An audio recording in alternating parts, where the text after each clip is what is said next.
Kuwait, Bahrain ও জর্ডানে ইরানের হামলার তীব্র নিন্দা জানিয়েছে সৌদি আরব। একই সঙ্গে বেসামরিক ও গুরুত্বপূর্ণ অবকাঠামো, বিশেষ করে বিদ্যুৎ উৎপাদন কেন্দ্র এবং পানি লবণমুক্তকরণ প্ল্যান্টে হামলারও নিন্দা জানিয়েছে রিয়াদ।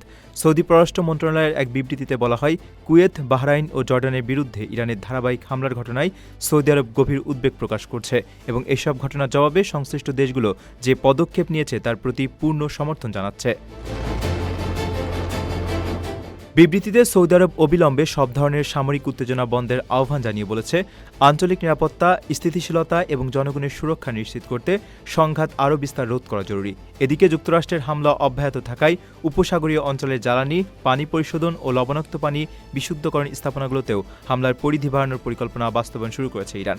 সূত্রের দাবি, যুক্তরাষ্ট্রের হামলা অব্যাহত থাকলে কুয়েতসহ উপসাগরীয় কয়েকটি দেশের গুরুত্বপূর্ণ জ্বালানি অবকাঠামো লক্ষ্যবস্তু হতে পারে। একই সূত্রের ভাষ্য, ইরান এখন তুলনামূলক বেশি নিখুঁত লক্ষ্যবস্তুতে আঘাত আনতে সক্ষম মধ্যপাল্লার ব্যালিস্টিক ক্ষেপণাস্ত্র ব্যবহার শুরু করেছে। তাদের দাবি, আগের কম নির্ভুল ক্ষেপণাস্ত্র ব্যবহারের ফলে যুক্তরাষ্ট্রের প্রতিরক্ষা ব্যবস্থা দুর্বল হয়ে পড়েছে।